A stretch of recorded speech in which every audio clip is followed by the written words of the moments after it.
En esta crónica semanal de Perú Político del 27 de junio al 3 de julio, tenemos como primera noticia la aprobación del dictamen que sancionaría con pena de cárcel a los responsables de los medios de comunicación que difundan contenidos obscenos o pornográficos. En nuestra segunda noticia, el Ejecutivo realizó 8 observaciones a la autógrafa de la Ley de Consulta Previa a los Pueblos Indígenas. La Comisión de Justicia y Derechos Humanos del Congreso aprobó un dictamen para que se sancione con cárcel a los directores y editores de medios de comunicación que difundan imágenes, mensajes o audios considerados obscenos o pornográficos. El proyecto presentado por la bancada de Alianza Parlamentaria y que fue aprobado por unanimidad modifica el artículo 183 del Código Penal y crea el delito de publicación en los medios de comunicación social sobre exhibiciones obscenas y pornográficas. De acuerdo a la propuesta aprobada, la pena privativa de la libertad para este nuevo delito iría de los 2 a los 6 años. El congresista Ricardo Belmont, autor del proyecto de ley, sostuvo que con este se iniciará el saneamiento de la prensa. El congresista Juan Carlos Seguren, de Unidad Nacional, pidió precisar lo que se considera obsceno o pornográfico, ya que los términos son muy amplios. Por ello, recomendó basarse en el derecho penal. Negó que se busque atentar contra la libertad. Por su parte, el presidente Alan García opinó que no es necesario el dictamen que busca sancionar con cárcel a los directores o responsables de los medios de comunicación que difundan imágenes, mensajes o audios obscenos o pornográficos, porque el Código Penal ya regula el tema en cuestión. Nunca hay que hacer una legislación especial para los medios y la prensa. Estos son parte de la ciudadanía, y cuando se comete una infracción se aplican las leyes que corresponden a los delitos que existen. Repetirlo podría malinterpretarse como que se está queriendo coactar la libertad, dijo. Agregó que la obscenidad siempre ha generado discusión y que legislar sobre el tema es muy subjetivo. La Sociedad Nacional de Radio y Televisión también se mostró en contra del dictamen. Este es un pretexto para cortar la libertad de expresión y para intervenir los medios. Además, los canales y las radios del Perú tenemos un pacto de autorregulación de nuestros contenidos, dijo su presidente, Eric Jürgensen. Al respecto, el titular del Consejo de Ministros, Javier Velázquez Quesquén, sostuvo que la ley que dispone sancionar con cárcel a los directivos de los medios de comunicación por difundir material supuestamente obsceno carece de fundamento debido a que, aclaró, ya existe legislación suficiente que regule este tipo de publicaciones y que prohíbe su distribución a menores de edad. Señaló que el Poder Ejecutivo observaría la eventual aprobación en el Congreso de dicha autógrafa de ley. En nuestra segunda noticia de esta crónica semanal, el Ejecutivo hizo 8 observaciones a la autógrafa de la Ley de Consulta Previa a los Pueblos Indígenas y la devolvió al Congreso de la República el lunes por la noche, la fecha tope para su promulgación.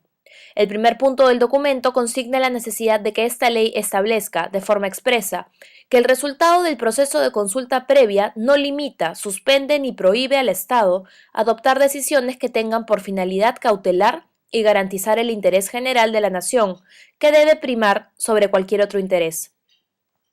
Con respecto a las facultades del Estado con relación a la decisión que pueda adoptar en los procesos de consulta, planteó el siguiente texto.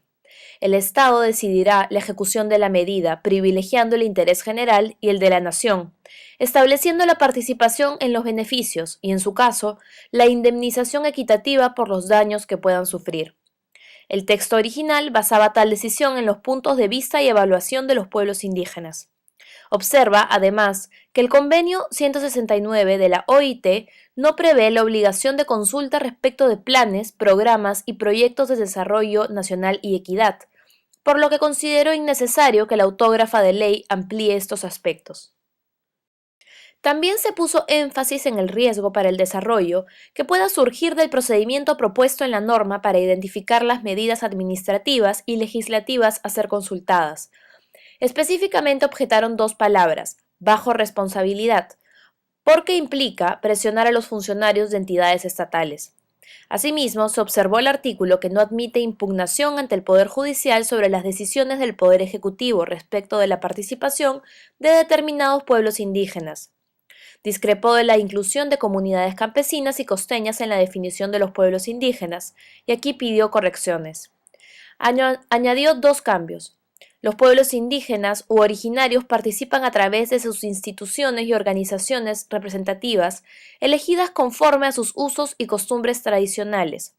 Y el acuerdo entre el Estado y los pueblos se refiere al acuerdo suscrito en el acta de consulta entre el Estado y los pueblos indígenas.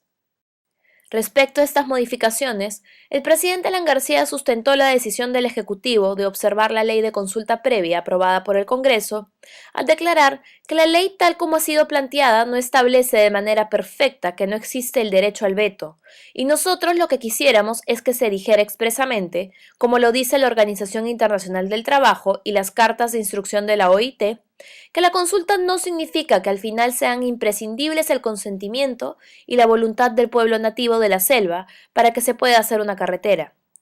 Dijo que la ley va más allá de lo establecido en el Convenio 169, porque no solo se refiere a las comunidades de la Amazonía, sino que extendió el concepto a las campesinas.